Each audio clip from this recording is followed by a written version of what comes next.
think we'll get started here. Some other people might pop in a few minutes, but we don't want to keep you waiting. Thank you for joining us. Welcome to our first Building for Good virtual event. This isn't exactly how we envisioned seeing you all this year, but the best part of being virtual is that it's so easy to see you. So we might be coming back to you again like this later in the year, so definitely stay tuned. If you're new to Building for Good, we are a national platform that connects nonprofits in need of construction law help with volunteer construction lawyers.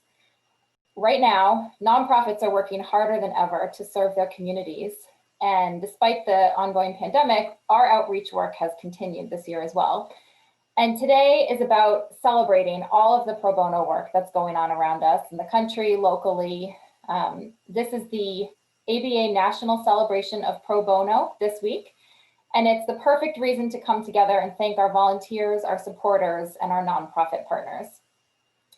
I also want to thank the amazing marketing team at the Becker Law Firm in Florida for their generous help with our video production. If this looks like Masterpiece Theater today, it is all because of them, and we really are grateful for them.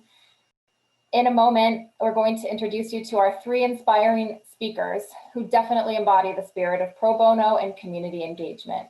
So we have Representative Geraldine Thompson of Florida House District 44, Claire Margaret Groover from the Becker Law Firm, and Pastor Dana Jackson from the Black Bottom House of Prayer. And we'll also have a special presentation of students from the Mr. Keyz Music School, which is part of the Black Bottom House of Prayer. So please stick around, enjoy the show. One quick technical note before we get started. You all have a Q&A box in your webinar screen. Please feel free to post any comments or questions you have during the presentation. We definitely want to hear from you. We may not have time to answer questions live due to the timing of our event, but we will definitely get back to you after the event. So post your comments there. And I would now like to turn it over to our Building for Good founder and chair, Will Hill. If you don't already know him, we are here today because of his vision and commitment to pro bono work. Take it away, Will. Thanks very much, Kristen, and thanks to all of you for joining. I see some familiar faces on my screen, or names on my screen, and some ones that I hope to get to know better. You know, when we launched this thing in 2019, we weren't anticipating a pandemic, but here we are. And what we have, though, and what I've been amazed at, is the remarkable talented lawyers that we have in the Building for Good network who are ready to give back. Today's program is going to feature one of our projects in Florida. And if you visit our website at buildingforgood.org, you can find others, from a domestic violence shelter in Boston, as an example, to an organization in Minneapolis serving families and children in need, to a homeless shelter in Pasco County, Florida, that's getting help from Building for Good volunteers as they rebuild, to our organization, Family Resource Associates in New Jersey, which is serving those with developmental and learning disabilities. We have about a dozen projects that are getting that are underway and getting more help from talented lawyers, and allowing them to use their dollars on mission delivery and not legal fees. In order to do this, it takes resources to connect the dots and put these outstanding volunteer organizations in touch with the great lawyers who are helping them. Our program director, Kristen McDonough, is forging those alliances, making Building for Good better, expanding this year in, for example, in District of Columbia, Virginia, Maryland, working on outreach into the nonprofit community, and keeping lines of communication open with our constituencies. Kristen has been such a crucial part of keeping us on track, and we are really fortunate to have her. It doesn't take much money to do what we do, but it takes money, and we try to use it wisely. So as you look to some of the great work Building for Good is doing, I hope you can think about us in your annual giving. You can go to our donate button on the website and see about the tiered giving that we have, and the leadership giving at the Master Builder Society in increments of $1,000 and up. All these dollars are making us smarter, better, allowing us to connect more dots and serve more organizations. And I'm delighted today that we're going to be highlighting one of our projects today in Florida, the Black Bottom House of Prayer in the historically Black neighborhood of Parramore in Orlando. doing tremendous things, and you're going to see more about this in this exciting program. Also from Florida is our outstanding development chair, Steve Lesser. Steve's a partner at the Becker Law Firm in Fort Lauderdale, and his unflagging energy has been behind many of the great ideas that are coming out of Building for Good, including our Racing for Good event. It seems like a million years ago, but it was in Tucson, in Arizona in January, where we raised over $25,000. That was a brainchild of Steve Lesser. So I'd like to turn it over to Steve Lesser, who's going to have a few more words to say before we get on with the formal program. Steve? Thank you very much, Will. Welcome, everybody, for joining us. First of all, Will, I'd like to thank you for your vision and your leadership. Kristen, for your hard work. Also, a shout out to the Forum on Construction Law for your amazing support that you've given this organization to get its off its feet. And so we're also grateful to all of you, such great volunteers. Today's about a lot of things, but most importantly, it's about continuing to support our mission. By donating to Building for Good, we can recruit volunteer lawyers and reach even more not-for-profit organizations like the Black Bottom House of Prayer, because this is really important work that we do as lawyers. Giving back is a great blessing, and we're fortunate to have Building for Good to showcase our talents. Today, we're honored to have Pastor Jackson from the Black Bottom House of Prayer in Orlando to join us about her important work. You are going to see somebody that's a real force of nature with Pastor.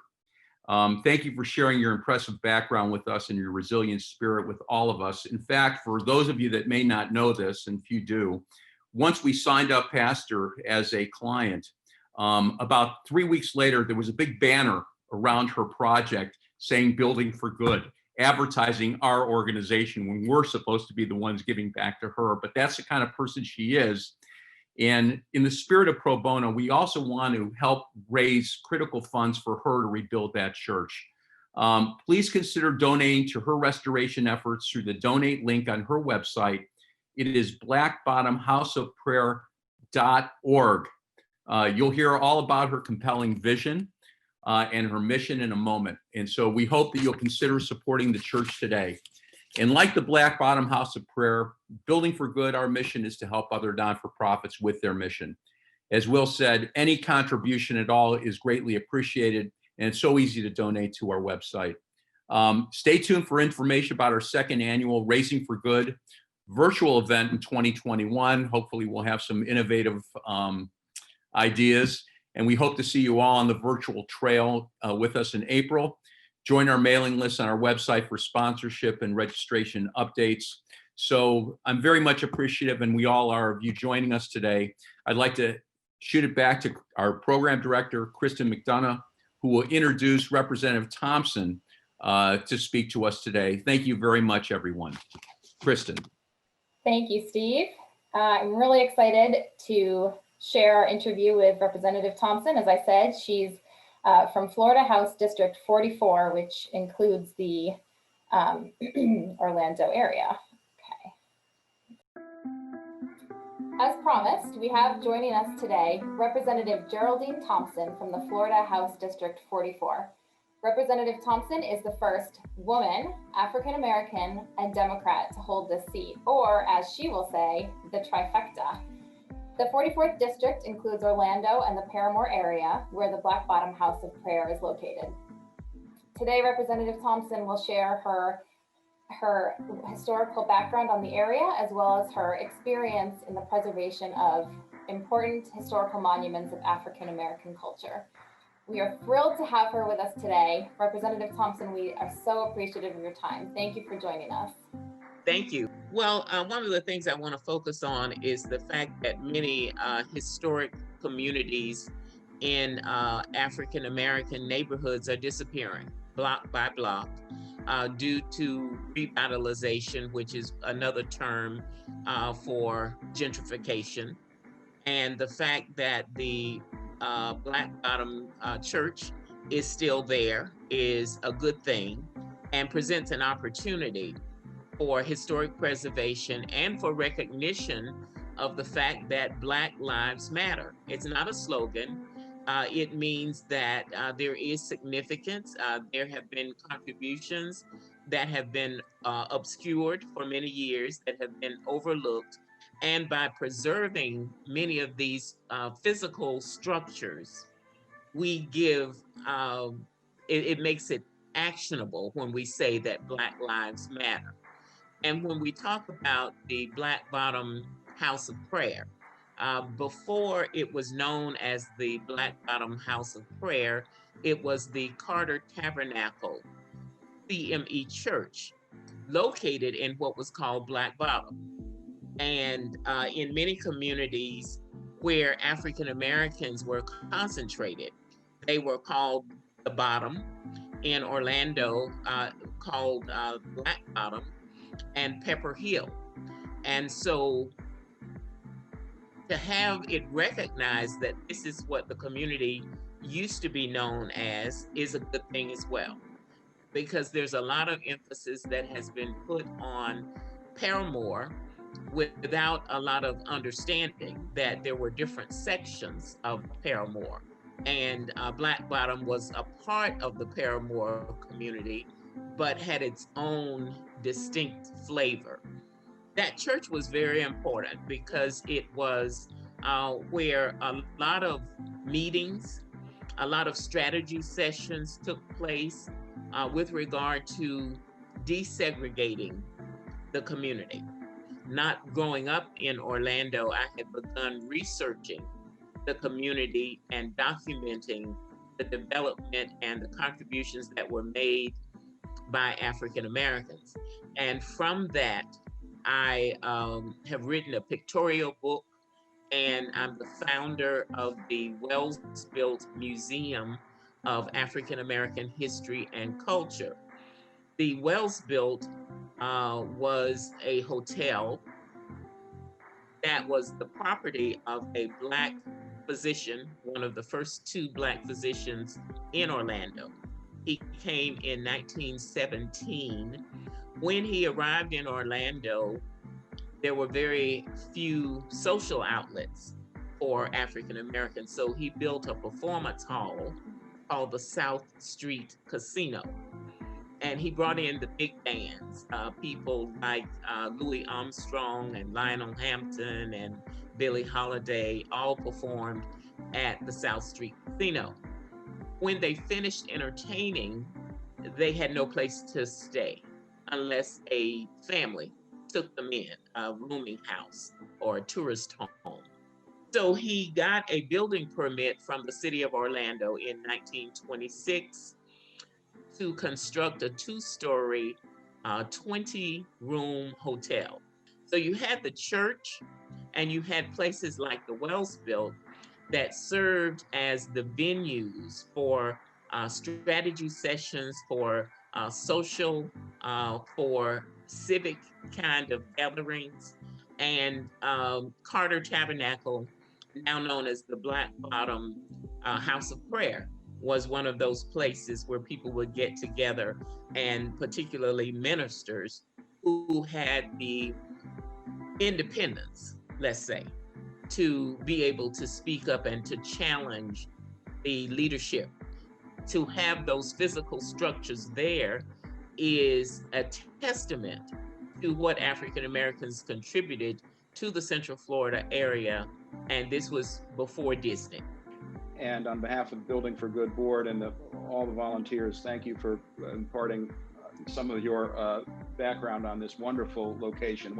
And the sense I get is you have in places, springing out of these places, whether it's the casino or the church or the Wells-Built, comes tremendous social activism. And you, as someone who has been devoted to public service, first as a teacher, and then as a college administrator, and of course as an elected representative, what's been the most rewarding part of your background, I think you could probably speak a lot on that, but using that, why would you encourage others in communities around the country to get active in their own communities on issues like this? Well, as I mentioned, a lot of inner cities are disappearing. And the most rewarding part of my involvement has been being able to capture this history that would have been lost without the work that we do at the Wells Building. There's an African saying that when an old one dies, a library burns to the ground because they take the information with them. And so the cemetery becomes the richest place in terms of African American history and knowledge, because it is gone because it has not been documented.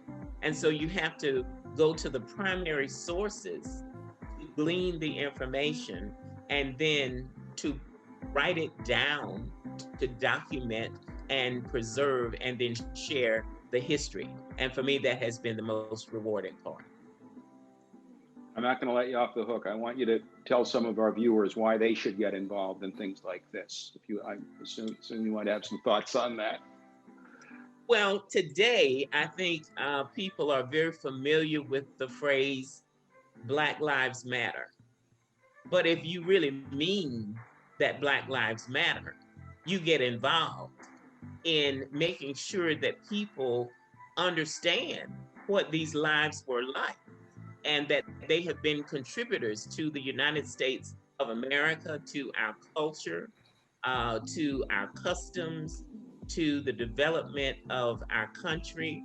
And we take it from being a slogan to make it a reality, because we are examples of saying Black Lives Matter. And here are the Black lives that I have focused on and uncovered and that I want to share with you. And that what they bring to the table is significant and needs to be acknowledged. And it's going to take all of us to do that. Representative, this is Steve Lesser. Your background is just incredible. I have a question for you.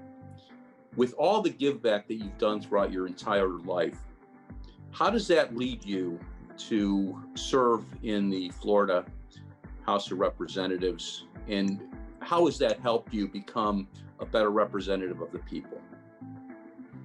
Well, my first experience with the Florida legislature was as secretary to Representative Gwendolyn Sawyer Cherry. I saw that you could change lives, you could change conditions through sound legislation, through watching Representative Cherry. It wasn't until I started working on the Wells Built to try to convert it from a hotel to a museum. The building was boarded up and abandoned for over 25 years in the inner city. Well, what people saw as a slum, I saw as a historic district. And it was slated for demolition. And so I think that, coupled with my experience with the College Reach Out program, is really what led me to run for the Florida House of Representatives. I served in the House from 2006 until 2012. Then I ran for the Florida Senate, and I was elected in 2012 and served there until 2016. And I have returned to the Florida House, serving in a district, by the way, that is 74% white. And so I jokingly say that I'm a trifecta, because when I won this seat in 2018, I became the first woman, the first Black, and the first Democrat to ever represent this area where Walt Disney World is located, Universal Studios, International Drive, the resort hotels, the tourism engine is within House District 44 that I represent. Representative, you've given an extraordinary story of a community, and more importantly, you've given an extraordinary story of a person who cares so much about that community. So on behalf of Kristen and Steve and the entire Building for Good network around the country, thank you for making us smarter. Thank you for your time at a very busy time in your calendar. Thank you. Bye-bye. Thank you again, Representative Thompson, for joining us and for the important history in this area. and also the important reminder of all the work that we have to do together. Our next speaker is Claire Margaret Groover from the Becker Law Firm. Our next guest today with us is Claire Margaret Groover from the Becker Law Firm in Florida. She's of counsel to their construction law team and just happens to be one of our very first Building for Good volunteers who signed on to our mission basically from the day we launched. And she is also the amazing volunteer who is providing pro bono construction law services to the Black Bottom House of Prayer in Orlando. So it all fits together. Claire, we're so happy you're here to talk with us today. Thanks a lot, Kristen. You know, it is a real pleasure and an honor to be part of the team. The interesting project that I was assigned was one that came in and was picked up by a colleague. This particular church project is a church that I know really, really well. The roof collapsed, and it is a historic church. The roof collapsed as a result of a series of mishaps, and none of which were the church's fault. And so now the building is actually sitting with the roof having caved in. It's still sitting there. And, you know, some of the interior exposed to the weather, which is really a problem. But the pastor, who is a person with the strongest faith I've ever seen, and it has an irrepressible spirit, she's conducting her worship services and Bible classes literally in the side yard of the church under a temporary tent. I initially worked with her to identify what the urgencies were with the city of Orlando, because she and her granddaughter actually went into the church building itself and prevented the city from demolishing the building. Because of course, once the structural issues had become a problem, the city's next step was to basically condemn it and go in there with heavy equipment. And over time, she was able to persuade the city commissioner of the merit of saving the church. But since then, we've established our relationship, and my role really is to assist her with the contracting for design services and construction services. But there are so many other, you know, auxiliary services and needs that she has. And if it's all right with you, I'll just go ahead and kind of identify those. You know, well, the first need obviously is for funding, volunteers, but also in-kind contributions. I know that there are banking institutions that have community outreach departments, and that would be very welcome. The other, one other issue that she's gotten a lot of inquiry about is who will help her manage the construction process itself actually in the field. But I have had a personal inquiry for an owner's representative, and in my mind, that's the role that she really does need to help her understand and navigate. So a grant writer, you know, would be also a welcomed resource for this. That's great, Claire. I think it's really wonderful that you've identified all of these different needs because, of course, Building for Good, our purpose is to help identify specifically construction law lawyers to provide pro bono services, but involved in any kind of construction project, there are many other different needs and different pieces coming into play. And especially in a project this size, to be tremendous if there's somebody listening today who is able to identify different services that might be helpful to her. That would be great. Anybody should feel free to reach out to me, of course, directly to her or to you, depending on, you know, where the connection is. We welcome any suggestions. We are not just here to provide a very limited service. You know, our goal is to help. And I think it's really helpful for other people to hear our volunteer network and people who haven't yet taken on a project. Yes, and you know, she and I have also talked about the fact that I think it's this enterprise can more or less be modeled after Habitat for Humanity, where the number of volunteers can show up, but it's a matter of choreographing and timing all the different phases of service so that we can plug in volunteers and actually, get the work done under supervision, proper supervision.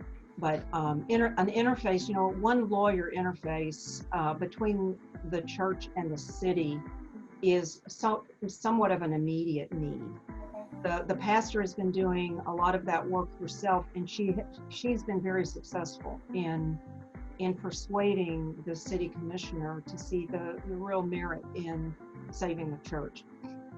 So I think she's really over a big hurdle there, but it would still be helpful to assist her with navigating the city requirements that, will be inevitably, they'll have to be addressed. Yeah, for sure. And we've just heard from Representative Thompson about the deep history in this area also, and the importance for preserving monuments like this one, as well as others. I do just want to mention here, going back to your previous point about how we found this project, because I think it's so important that we have this amazing network of volunteers. This project came to us through one of our also early volunteers, Amy Phillips from Thornton Tomasetti, and she heard about the roof collapse, and it is so helpful and so critical that we have eyes and ears all around the country to help us identify projects that we might otherwise not learn about. Claire, before we let you go, I have one last question. Before we go, would you please share why you decided to become a Building for Good volunteer and what it means to you to give back of your services? Well, it's really easy. As young lawyers in Orange County, Florida, our Orange County Bar Association has a requirement that as part of our membership commitment, we also provide pro bono services through the Legal Aid Society. And as a young lawyer, I did most of my pro bono work in juvenile court, and pro bono work has always been an important part of our lives and the law firms where I've practiced. And so this was just a logical opportunity, and I was really glad when our then chair, this was his initiative many years ago, and it just intrigued me from the very moment he presented it to us on the governing committee. So it's delightful to see the initiative at the execution stage now. We are so grateful for your time and your service and your volunteer efforts with us and our whole volunteer network. I mean, we truly couldn't do this without you. This Building for Good platform runs because of the volunteers, and we're grateful for all of you. Amy, if you're watching this, thank you for introducing us to the Black Bottom House of Prayer. We're grateful for you and for them, and truly thank you for being with us today, Claire. We really appreciate it. Thanks for the opportunity, Kristen. It's a delight. Claire, thank you again for your work and for your service and your time. We are grateful for you and all of our other volunteers, and I think you've given a great glimpse into what it's like to be a Building for Good volunteer and the projects you could work on. So you've undoubtedly inspired all of the lawyers watching today who are not already part of our network. So please feel free to reach out, contact me, and join our network because we would love to have you. And now you have all waited patiently and been hearing the stories about this amazing church and this incredible pastor. So I'm not going to keep you in suspense any longer. Our next guest is Pastor Dana Jackson of the Black Bottom House of Prayer. I am so thrilled to now introduce our next speaker, Pastor Dana Jackson from the Black Bottom House of Prayer in Orlando. Pastor Jackson purchased the church in 2015 to bring hope and healing to this important cultural landmark, not to mention a community in need. And then the roof collapsed, and then the pandemic hit. And now she's trying to support her community by holding old-fashioned tent meetings outside the church. Pastor, as I've gotten to know you and I've been watching the videos of your church services, I am so moved by the pure joy that is coming from you and from your congregation. And the hope and the resilience and the strength that you project are so inspiring and really a model of what we all need right now, especially in the face of your church that you are preaching next to, needing so many repairs. So in addition to supporting your neighbors through worship, you and the church are offering so many more services to your community beyond that. And today I really want our audience to learn exactly what you're doing and learn about the other services you're offering and what you plan to offer when the church is restored and it's safe to move back inside. So let's get right into it for everybody. Now, spoiler alert, you have this amazing music school that's part of the church, and we are going to talk about that in a second, but you are also providing some other services. So could you please tell our audience a little bit more about your other work that you're doing in addition to the music school? We provide support services. The universal church should be a lifeline. If someone come in needing a job, or if they're grieving because of the loss of a loved one, whatever the need is, someone should be able to pray with them and minister to them and give them a referral to the right agency, what we call an agency referral, to help meet those needs if we do not have those services on site. So my goal is to have some of the basic services on site after the complete restoration is done, like therapy. You need to have a life coach. You want a job, or there's many people who want a job, they can't even fill out a job application. They can't go online and do an application and scan and post, but they're hard workers. So we want to be able to break down the barriers. Not all churches do it, but Black Bottom will be doing those type things. And you also have a foundation for ADHD support services. Yes. Can you tell us a little bit more about that? I think that is really important work that you're doing in that area as well. So, so many people in America have not been diagnosed or misdiagnosed. So we have people that we work with would never admit to having any type of learning disability or being ADD or ADHD. So as I began working with people, I can notice that, that you can pick up if they have a learning disability or the inability to focus or follow through on a job interview. And then we'll recommend that they get a psychological evaluation or give them an agency referral to vocational rehabilitation to see if they're workable. Because we need to know what we're dealing with. We could try to get someone a job and they may not even be workable. So me having a background in social work, it kind of carries over into me pastoring. I can't just be a preacher on Sunday in the pulpit. It's like I want to help give you the keys to success. And I know our people need a life coach. They need to find out if they're workable. They may need a tutor. And those things I've not seen in any church. They may have a workshop and have different companies come sometimes.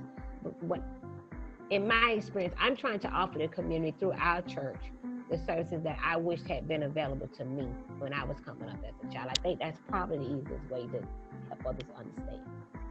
Well, I think it's wonderful, the vision that you have and the importance of restoring this church and bringing this church itself back to the community.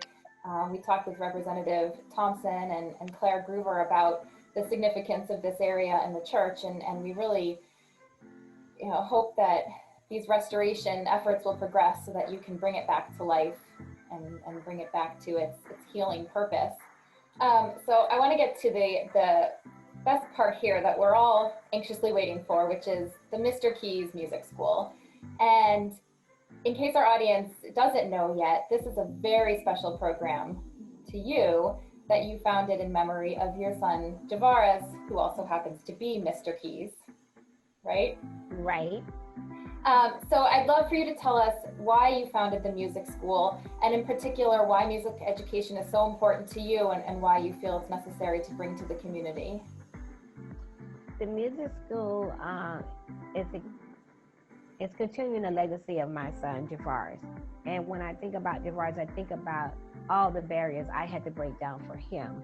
For instance, I was able to afford educational therapists. When the average kid, if we had a grant, we can provide educational therapists for our children. He had an occupational therapist, an educational therapist, and he had 4 or 5 services going on. And if our children are not given the correct tools to succeed, unfortunately end up in jail or prison, robbing or selling drugs because they feel like failures. I've talked to many people, well, I have to sell drugs because I can't finish school. I can't read. The teacher embarrassed me. She sent me to the board. She knew I didn't have the answer. So we have to, music, you don't have to have any academic skills. Music, you come just as you are. Nobody's gonna judge you. Just you can sing, you can play drum, piano, you can pick any instrument you want. You can come in just as you are, and you can cry about your mom is on drugs, your dad is on drugs, and you was left with your grandmothers, and you can cry about you're failing in school and you're in special need classes and you're embarrassed. You can just come to the church for healing, and that's what the church is for. It's a lifeline to give help, hope, and healing. And Javaris. Continue his legacy is more than just a music school. And grandmothers, I was researching, I think about 2.5 million grandmothers are raising children. And so my focus is on seniors and youth. And do you find that there's a great need in the community, a lot of students in your area who are interested in this musical support program? I see just in passing by, they act, they want to make a few dollars to go to the corner store to get chips and a juice. And can I pick up the trash, Pastor Jackson? Can I sweep the yard? And I give them, a couple of dollars, and I can just talking to them, I can tell, just in communication that they need services, and I'll ask them to bring their report card. I'll ask them, are they in special classes? So just in that alone, I'm like, wow, the need is just so great here. And it's really sad because I know that those children parents cannot afford a speech therapist, occupational therapist. There's some kids who can't even talk. Wow. They just curse you out because they don't have a vocabulary. Now, you've told me before that you have a scholarship program and you offer a certain amount of free lessons to the children in your area. Can you tell us a little more? The scholarship program is my son Javaris. He went on to be with the Lord at age 24. So my vision was to scholarship 24 students. So the first 24 students to come in, that's to honor him. We're going to do a full-blown case plan, psychological evaluation course. We have to get permission from the parent or the legal guardian. And one of my musicians will do home visit, and they will give them free piano lessons in their house. And so I have to make sure I keep enough money in the budget to pay the musicians to go and do those home visits. And so that is the vision. And prayerfully, their success stories and their testimonies will cause others to come. And the music school is primarily funded by donations, community donations? Yes, tithe, offering, or someone may just cash out and say, this is for the musicians who are teaching the piano lessons. That's great. Well, I do want to mention here that you are very actively trying to raise funds to repair the roof, restore the church, and also to raise funds to continue this music program, which I agree with you. Music education is incredibly important for so many reasons. For learning, for support, for education, for safety, for comfort. I mean, we turn to music for so many reasons. And as a musician myself, I just don't think it gets better than these students and what we're about to see in this video. But I want to mention that for anybody who is interested in donating to your restoration efforts or to support this music program, we have all of your information for the church is on our event webpage at buildingforgood.org or directly at your webpage at blackbottomhouseofprayer.org. So any of our listeners today can visit those places to learn how to support your efforts. And you also have a profile at the Cash App at Black Bottom Prayer. Yes. Correct? Did I get all that right? Yes. So we would love if we can bring some awareness to your programs and your efforts in your church, because I really think that you have such a vision for what you can do to the community. And not only is that critical right now in this current environment, but given the history of your church and the history of the area, it really is important to preserve this landmark. And I hope that we can bring you some support through this event today to help your efforts. I want to get right to the next part, which is the video of our students. Can you just briefly tell us what we're about to see here in this video, please? Well, our students, you're going to see an investment in our children. beginner students, and some of the more mature students, they're doing it alone. Just the love and the investment in them, being able to free themselves and overcome being shy and being in front of a congregation using their gift. And so it's rewarding. So we're going to see parts of a recital that you did and parts of their music, actual music lessons with your instructors through the music school, pre-pandemic, I believe, because I know that things are probably looking a little different nowadays. And then we also see some video of your son, which is very special. Yeah. And I just want to congratulate your students on this amazing work, if any of them are watching. And I want to thank you for being with us and for sharing your church and your students and your vision. And I'm really, really happy that we've gotten to work with you and to know you. So I'm not going to delay this anymore. Everyone, please enjoy the beautiful talents of the Mr. Keyz Music School students. Pastor, thank you so much. Oh, God bless you, Kristen. And thank you and Building for Good and your team for shining a light on our children. Pastor, thank you again. I know you're with us today, and it has been a great honor getting to know you and working with you and your church. And thank you for inviting Building for Good into your community. Please, if anybody's watching and has any thoughts on how to help or support, feel free to reach out to me or the pastor. We are going to start the video in one moment, but I just want to turn it over to our fearless leader for one final thought. Kristen, thank you. I'm the last thing between you and the music portion of the program, so I'll be brief. But Pastor Jackson, Representative Thompson, Claire, thanks for being such an important part of this program. I want all of you kind of viewing in, keep an eye on our website, the Building for Good website. We have some great projects up there. We got some in the pipeline. Keep your ears to the ground. If you see something out there that needs help, by all means help them, but get them part of our network. See if there's some lawyers, some nonprofits around the world, around the country that need our help, we can be there for them. This one came from one of our volunteers who saw a news item, and that's really all it takes. And then Kristen can do her magic and try to pair a project up with a lawyer. Keep an eye out for Racing for Good updates. We're going to be virtual this year. We're going to try to, there'll be some great swag and t-shirts and all that stuff. It just won't be in a fabulous location where we can all meet together. So Steve and others are going to be working on that. So please consider supporting that when the time comes. It'll probably be in the spring of 2021. And please consider donating to Building for Good. We need the resources. We've got a year end coming up, and it would be great to have your support as we conclude 2020.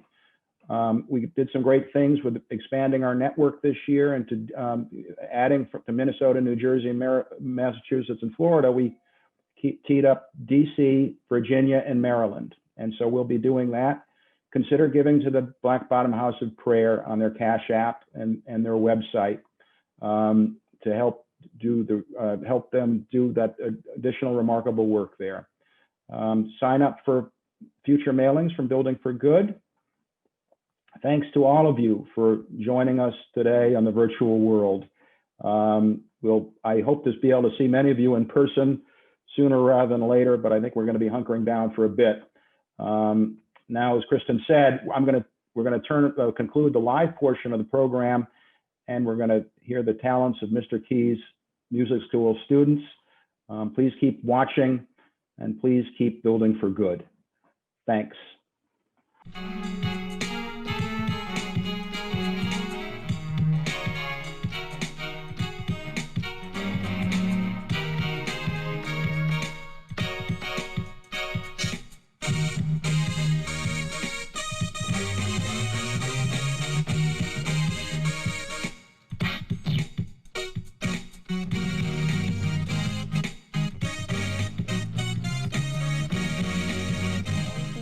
Is attention deficit disorder, and ADHD is attention deficit hyperactive disorder. And the hyperactive disorder, the kids that tend to have very short attention span, and they act without thinking about the consequences of the things that they do. They're kind of like a motor. They just continuing and got to forever be doing something, can't keep still for long period of times. The ADD are a lot of your kids with speech impediments, learning disabilities. They tend to be the reverse effect, the slower module kids, and they have learning differences. They have a different learning style, different way of doing things. They both are treated with medications and can sometimes just be treated by behavior therapy alone.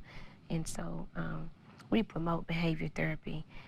We try to work with the kids without, because remember that everything God made was good and very good, and He has a purpose for all of us. And once we tap into that purpose and find out really what God created us to do and what we're really good at, and unlock that gift and get someone to work with that child, such as Javaris, because we want zero in on Javaris, him struggling with academic work and struggling to take notes and to do reports and to do research. That's a lot of struggles for him, but he doesn't give up. All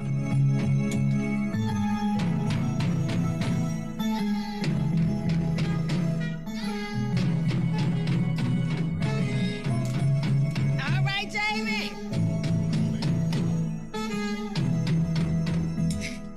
All right.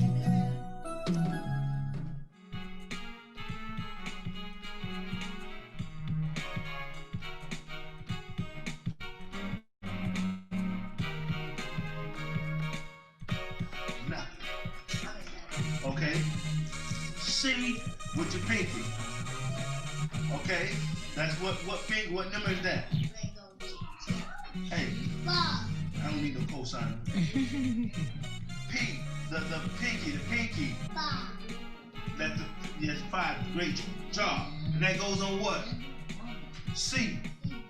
The next letter, the fourth finger goes where? D. Put your finger on D.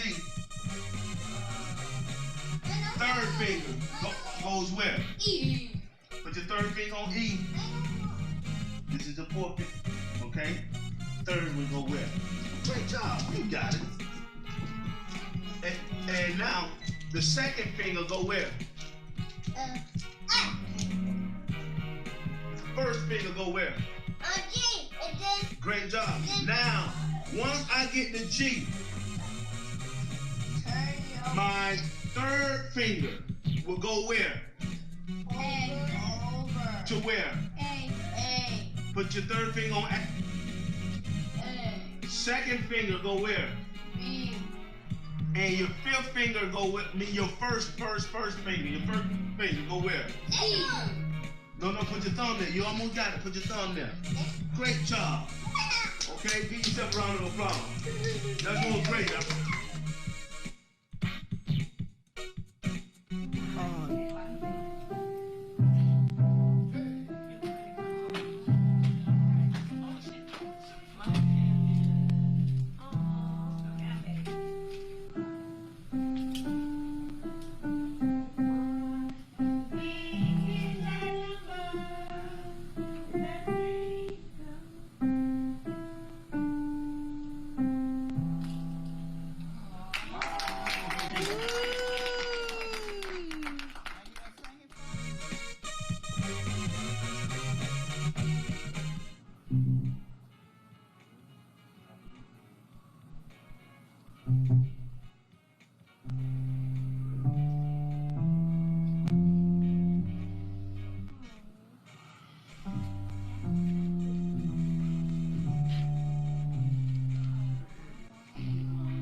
Good job.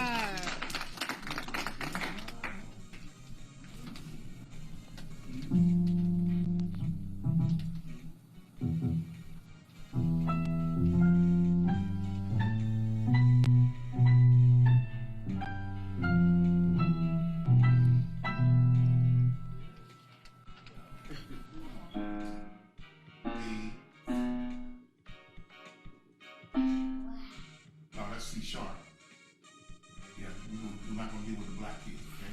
The black keys are called flats and sharp. When I say these are called, You gotta focus on what you're doing, because if you're looking this way here, you're gonna throw everything off rhythm, okay? Here we go. Here we go. All right? Now, I need you to also be patting your feet. We're saying doing it at the same time because we help you with the rhythm. Woo! Okay? Here we go. Ready? 1, 2, ready, and 1, 2, 3. 1, 2, 3. 1, 2, 3. 1, 2, 3. 1, 2, 3. 1, 2, 3. 1, 2, 3. 1, 2, 3. Now, what I need you to do is switch to your right hand. 1, 2, 3. 1, 2, 3. 1, 2, 3. 1, 2, 3. Switch to your right hand. 1, 2, 3. 1, 2, 3. Now I need to switch to your left hand. 1, 2, 3. 1, 2, 3. 1.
Oh, I sure love those kids.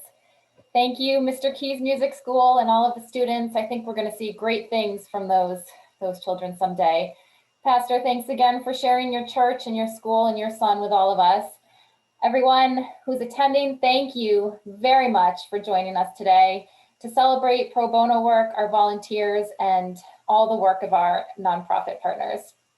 This concludes our event. If you've sent us a question, we'll get back to you this week, but please feel free to reach out to us anytime, join our mailing list, follow us on social media, and please help us keep building for good. Thank you. Stay safe, everyone.